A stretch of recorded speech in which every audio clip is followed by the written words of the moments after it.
Hello students. So today we will study the group 18 of p block elements. Group 18 means noble gases. Group number 18 of the p block elements, that is known as noble gases. Okay. In group 18 you have the elements helium, neon, argon, krypton, xenon and radon. So these are the elements of group 16 which are known as noble gases. Why these are known as gases? Because all the elements of group 18 they exist in gaseous state. So all these elements of group 18 they are gases. Okay. Now the word noble attached with the gases. ठीक है. So noble word जो है उसकी हम पूरी explanation अब study करेंगे. Why the noble word is attached with the gases of group number 18. Okay. So all the elements of group 18, first of all the elements of group 18 they are gases at the room temperature. Okay. Because these all elements they have no chemical reactivity, they are chemically inert. So because they are chemically inert, so that's why they are also known as inert gases. Okay. Initially, when this chemistry of group 18 that is started in the initial state, in that time the जो noble gases है group 18 की, they are known as inert gases, not noble gases. ठीक है. Then after some years it has been studied that the two elements like xenon and krypton of group 18 they show some reactivity.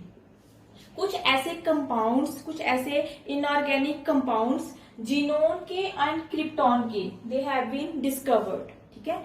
So as the discovery of the compounds of two main elements xenon and krypton they have been discovered, so that means that कि noble gases जो है elements of the noble gases they are not completely inert, but they have some reactivity. They have some reactivity. Either the reactivity is very small, but they show some reactivity. Okay. So that's why the name from inert gases that is converted into noble gases. Noble word is attached because although all the elements जो है noble gases के, all the elements they do not have particular chemical reactivity, but out of all the group 18 elements, krypton and xenon they show important chemical reactions. Important inorganic compounds are discovered for krypton and xenon. Okay. So that's why their name is changed from inert to the noble gases. Next come to the occurrence. Occurrence means how these elements they exist in the nature. Okay. Mainly ये जो all the elements है group 18 के they exist in the free state. Free state means they are present freely in this nature. Okay. They are not present either in the just like हमने 16 and 17 group का हमने study किया था कि many of the elements they exist in the specific compound formation. अर्थ की crust में कुछ compound formation में कुछ पर्टिकुलर अदर और इनऑर्गेनिक कंपाउंड्स के साथ अटैचमेंट होकर वो मॉलिक्यूल्स वो एलिमेंट्स जो है they are present, but group number 18 elements they exist always in the free state. Free helium, free neon, free argon, just like that. Helium जो है, हीलियम गैस को आपने नॉर्मल भी सुना होगा हीलियम वर्ड.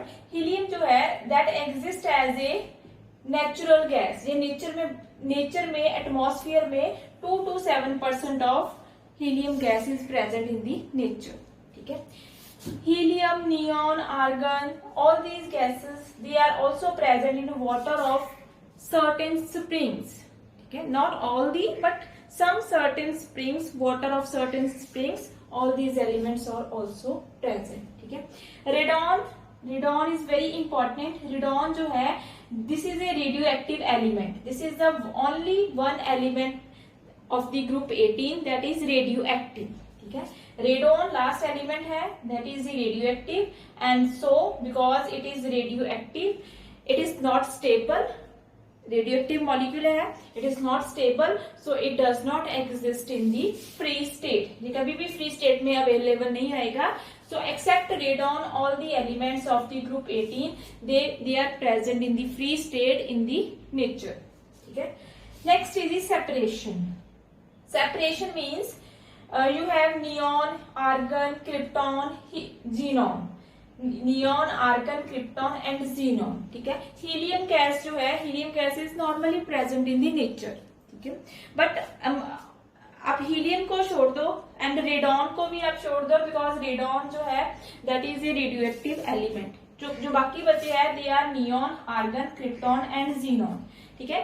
इन चारों गैसेस को अगर आपने सेपरेट करना है, the separation of all these elements either from the nature, atmosphere में से, और फ्रॉम एनी अदर, मतलब आपस में अगर इन दोनों की सेपरेशन करनी है, बिटवीन नियॉन को आर्गन से सेपरेट करना है, आर्गन को क्रिप्टॉन से सेपरेट करना है, और फ्रॉम नेचर, नेचर में एटमॉस्फेयर में मोस्टली आपके पास होता है ऑक्सीजन एंड नाइट्रोजन गैस. ठीक है.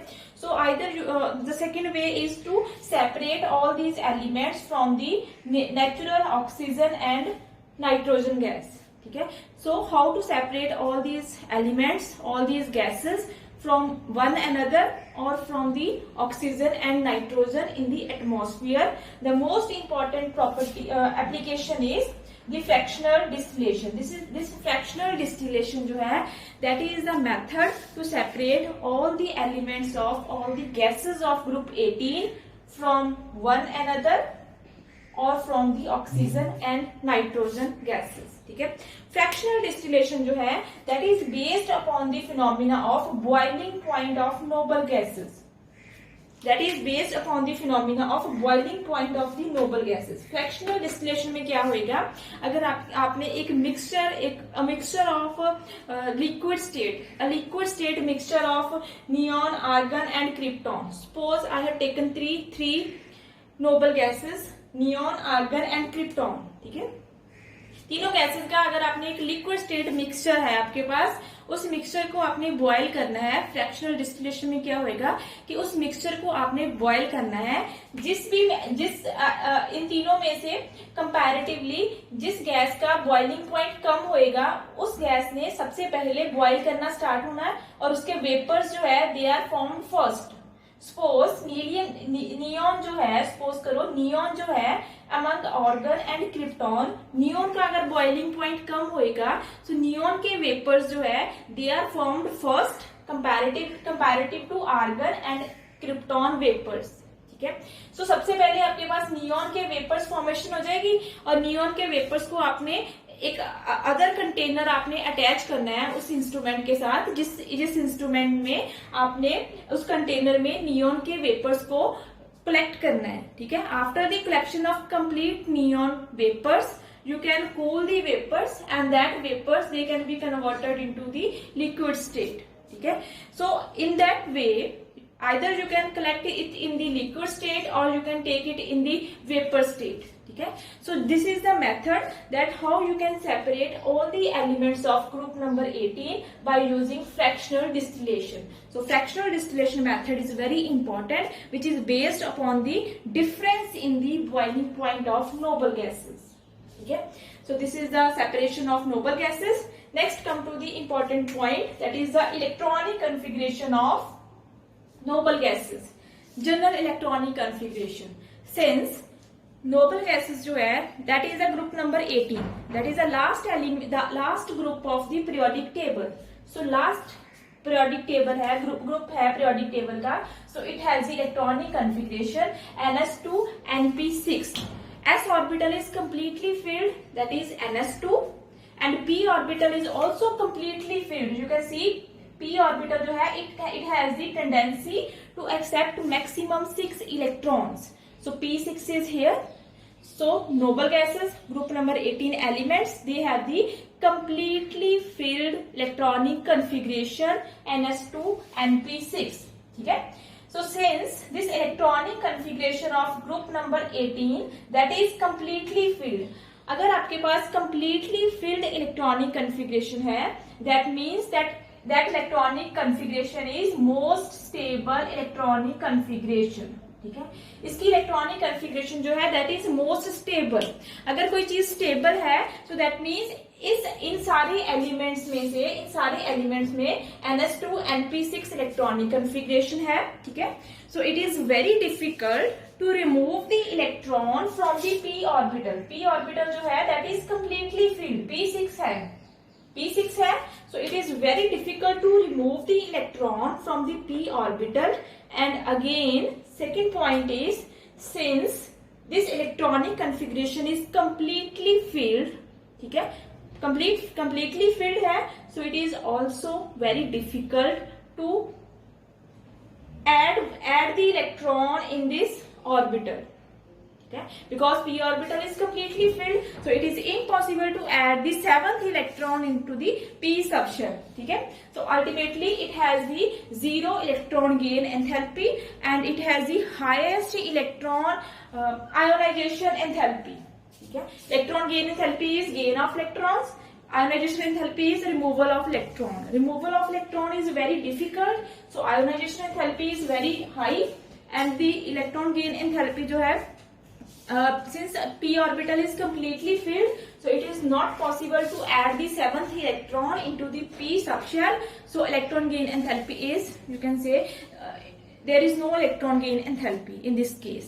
Okay, so that's why, because of the stable and completely filled electronic configuration, group 18 elements are known as noble gases. ठीक है, बिकॉज इसकी आयोनाइजेशन एंथैल्पी बहुत ज्यादा है, electron gain enthalpy is almost 0, so that's why these elements are known as noble gases. Because of these reasons they have the 0 chemical reactivity, that is very low chemical reactivity. Okay, so but instead of having very low chemical reactivity, then xenon and krypton they can also they show the some chemical reactivity. ठीक है, इसके कुछ particular reasons है कि why xenon and krypton molecules जो है, krypton elements जो है group 18 के, they show some chemical reactivity. ठीक है, no doubt they are also noble gases. There are some particular reasons जो हम आगे अभी explain करेंगे. ठीक है, in this case xenon जो है ना, xenon gas जो है that is also known as stranger gas. stranger word जो है, xenon word जो है ना, xenon that is taken from the Greek word. xenon में, Greek word में xenos का मतलब होता है Greek में stranger. ठीक है, so that's why xenon is also known as a stranger gas. ठीक है, नोबल गैसेस की कुछ प्रॉपर्टीज है, that is some physical properties of the noble gases. Nobel gases जो है, first of all they are gases. ठीक है, these gases they are always colourless, they have the no colour, they are odourless without any smell, they are tasteless, they have the no taste. ठीक है, they are always monoatomic. Monoatomic means they exist freely as helium, neon and xenon. You know that oxygen and nitrogen, O2 and N2, this is diatomic gases. जब दो atoms combine करते हैं, that is known as diatomic. When there is a single atom, single element, that is the monoatomic. ठीक है, so all the noble gases जो है, either it is helium or it is xenon, they always exist in the monoatomic form. ठीक है, and the third property is sprangly soluble in water. That is all the noble gases जो है, they have not so much soluble in water. Sprangly soluble means they have very small solubility in water. ठीक है, so these are the physical properties of the noble gases.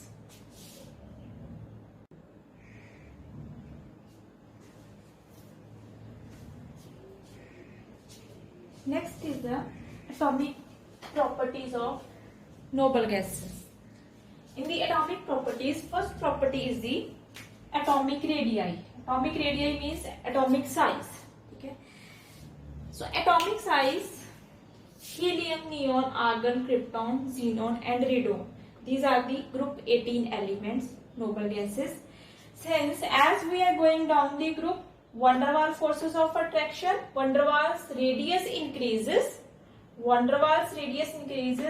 so that's why atomic radius of the noble gases they also increases. ठीक है, atomic properties में जो भी हमने अब study करना है, atomic radii, ionisation enthalpy, electron gain enthalpy, melting and boiling points, ease of liquefaction, जो बेसिक रीजन है for the change in all these atomic properties, they are same as we have studied in group 16 and group 17 elements.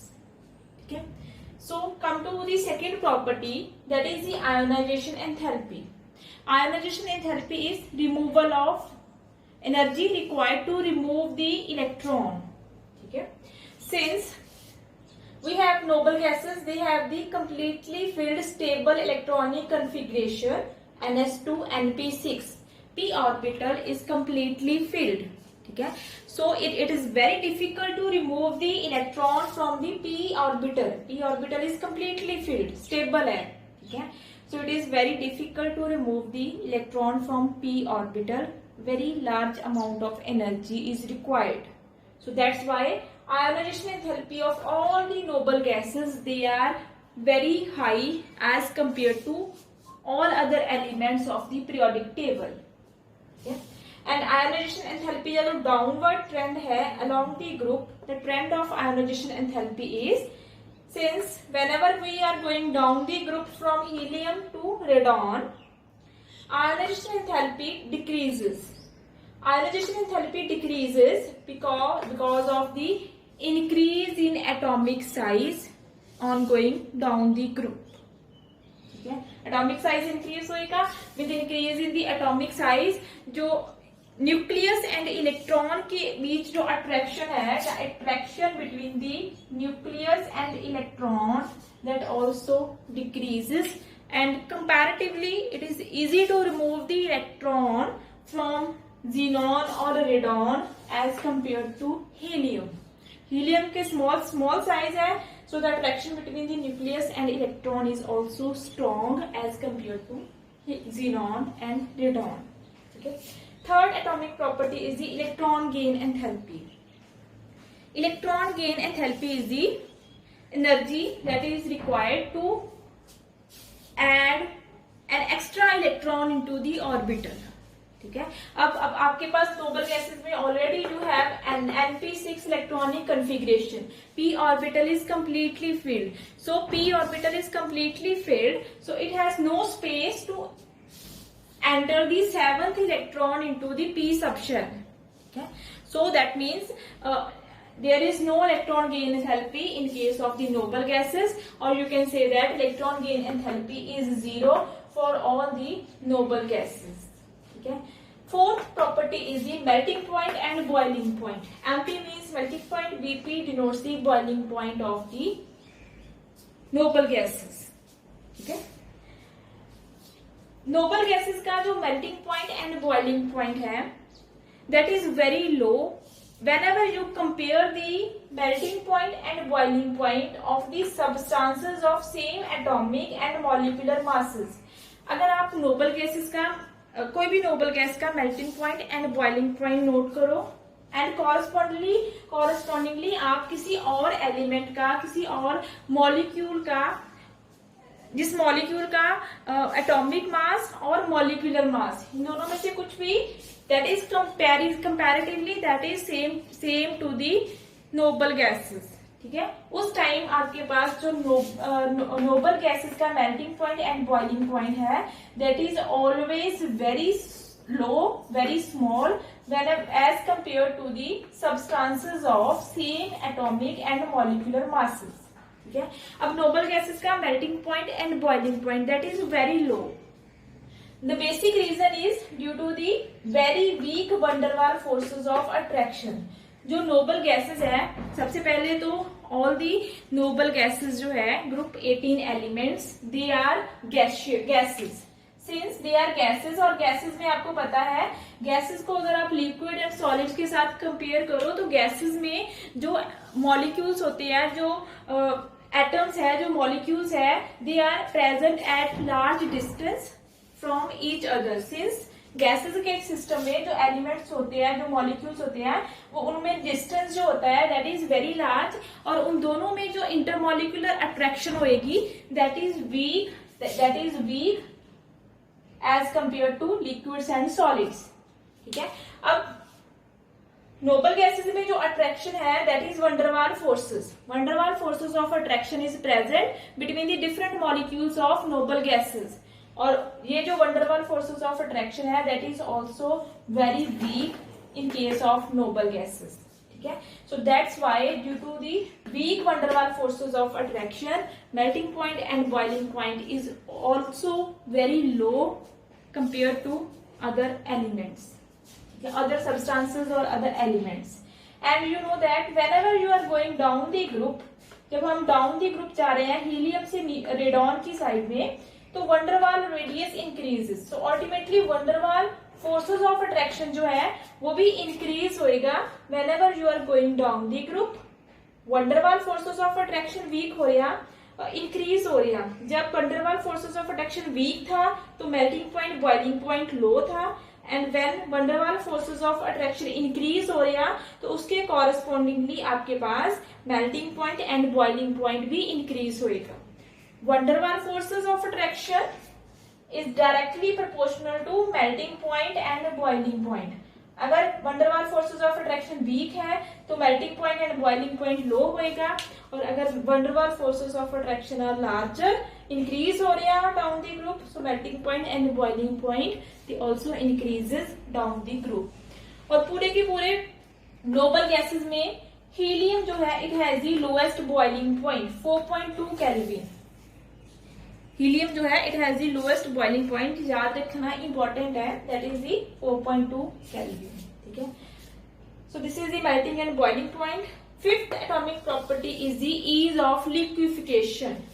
Liquefaction means noble gases group 18, group 18 elements जो है they are all gases, और gases को आपने liquids में convert करना है। You have to convert gases into the liquids, that process is known as liquefaction. ठीक है, that process is known as liquefaction. जब आपने गैसेस को लिक्विड्स में कन्वर्ट करना है तो बेसिक डिफरेंस क्या आएगा इस सिस्टम में? गैसेस के सिस्टम में जो फोर्सेस ऑफ अट्रैक्शन है बिटवीन द डिफरेंट एलिमेंट्स, जो फोर्सेस ऑफ अट्रैक्शन है दैट इज वेरी वीक, और लिक्विड के सिस्टम में वो अट्रैक्शन जो होगी वो स्ट्रॉन्ग हो जाएगी, दैट शुड बी स्ट्रॉन्ग। ठीक है, सो इसीलिए बिकॉज हमने मेल्टिंग एंड बॉइलिंग पॉइंट में ऑलरेडी स्टडी किया है कि नोबल गैसेस में वंडरवाल फोर्सेस ऑफ अट्रैक्शन जो होती है दैट इज वेरी वीक, वो बहुत वीक होती है। सो वीक मीन्स जो मॉलिक्यूल्स होते हैं they are present at very large distance, उनमें जो डिस्टेंस होएगा वो बहुत ज्यादा होएगा, और उन डिस्टेंस में उस मॉलिक्यूल को आपस में क्लोज लाने के लिए you have to apply large amount of force.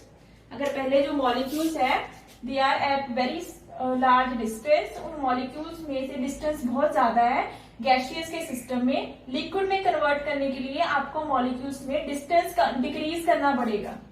Distance decrease करोगे तो अल्टीमेटली उनमें जो अट्रैक्शन होएगी, वंडरवाल फोर्सेस ऑफ अट्रैक्शन होएगी, वो भी इंक्रीज कर जाएगी। ठीक है, and it requires large amount of force.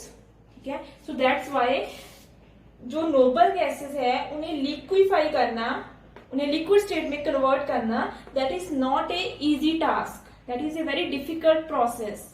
ठीक है, but instead you can convert the liquid gaseous noble gases to the liquids by applying the strong conditions, strong force, strong experimental conditions apply करके you can easily convert the noble gases into the liquids. ठीक है, and you know that as we are going down the group जा रहे हैं, that is from helium to the radon. Van forces of attraction increase हो रही है, that means xenon के system में जो वंडरवाल फोर्सेस ऑफ अट्रैक्शन है that is larger as compare to helium. ठीक है, सो जीनॉन के सिस्टम में वंडरवाल फोर्सेस ऑफ अट्रैक्शन जो है वो कंपैरेटिवली ज्यादा है, so that means ease of liquefaction जो है you can easily convert the xenon from the gaseous to the liquid state as compared to helium. ठीक है, xenon को convert करना भी difficult है, but whenever you compare xenon with the helium, xenon को gaseous state से liquid state में convert करना comparatively easy है as compared to helium.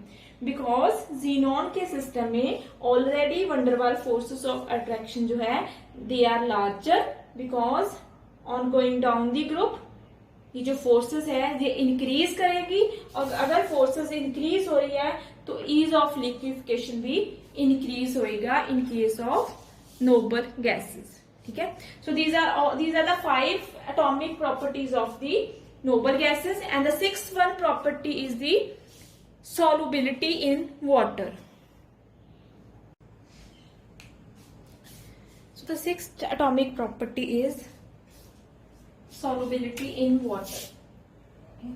Solubility in water of noble gases. ठीक है, जब हमने पहले भी स्टडी किया है कि नोबल गैसेस जो है they are sparingly soluble in water.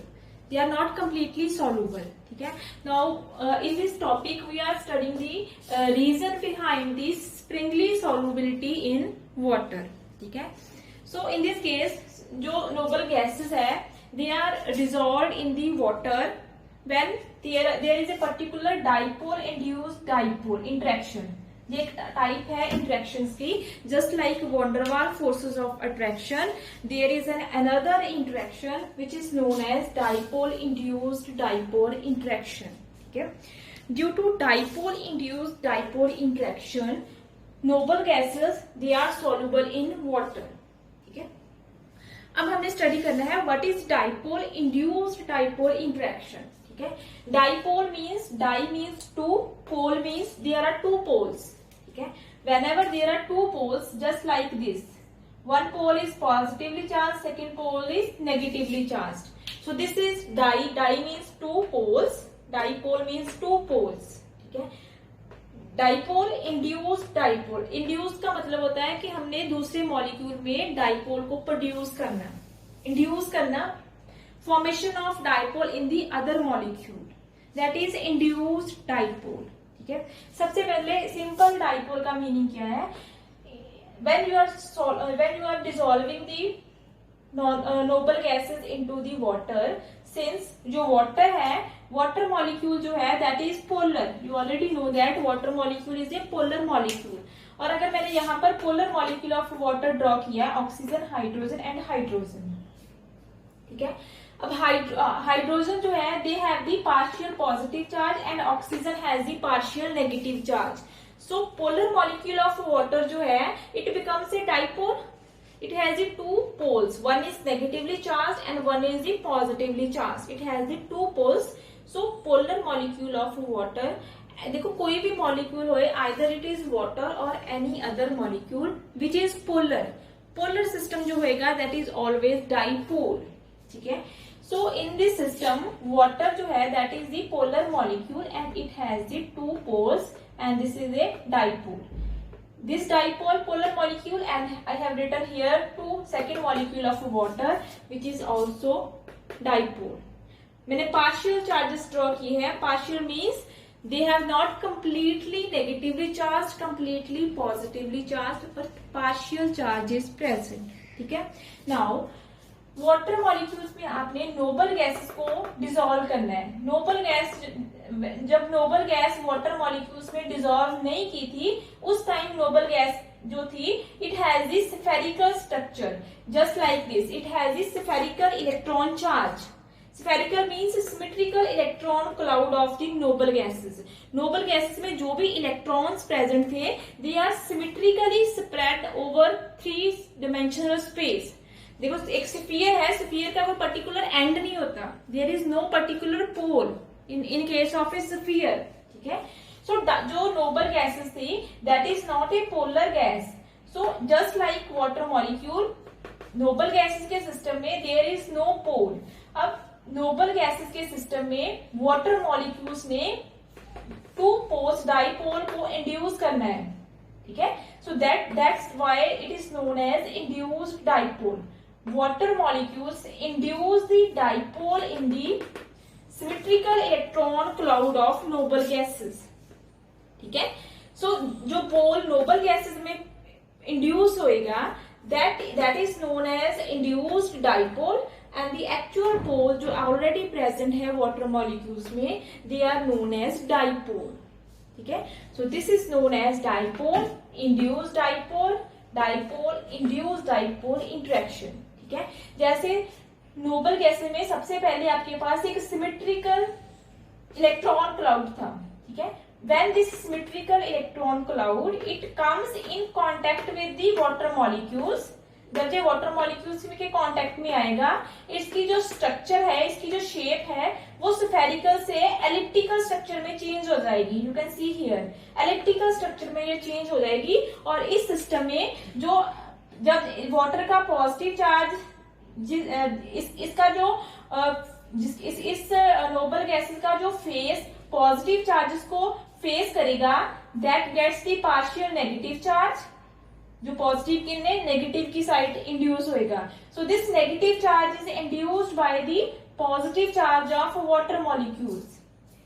ठीक है, दूसरे वाटर मॉलिक्यूल का नेगेटिव साइज है, नेगेटिव साइन जो है, जो इसका जो सेकेंड एंड जो है, it gets the positive charge because it is induced by the negative charge of the oxygen. ठीक है, सो इन मॉलिक्यूल्स में जो अट्रैक्शन होगी ऐसे, these are known as dipole induced dipole interactions. ठीक है, ड्यू टू दीज इंटरेक्शंस जो नोबल गैसेस है, they are dissolved in water, they are dissolved in water. ठीक है, अब वैसे तो जो नोबल गैसेस है, they are not completely soluble in water. ठीक है, डाइपोल इंड्यूस्ड डाइपोल जो इंटरेक्शन होती है, that is the weak interaction, that is not very strong interaction. ठीक है, एंड देखो whenever you are going down the group from helium से radon की साइड हम जा रहे हैं, डाउन दी ग्रुप जा रहे हैं, एटॉमिक साइज इंक्रीज होएगा. ठीक है, एटॉमिक साइज इंक्रीज होएगा, तो with increase in the atomic size जो एक्सटेंट ऑफ पोलराइजेशन है, एक्सटेंट ऑफ पोलराइजेशन, पोलराइजेशन क्या है? Polarization is change from symmetrical to the distorted shape. Symmetrical से distort होने की जो उसकी टेंडेंसी है, that is the extent of polarization. जितनी ज्यादा टेंडेंसी होगी, जितना इजीली नोबल गैस इस शेप में, एलिप्टिकल शेप में इजीली कन्वर्ट होएगी, उतनी स्ट्रॉन्ग आपके पास डाइपोल इंड्यूस्ड डाइपोल इंटरेक्शन आएगी.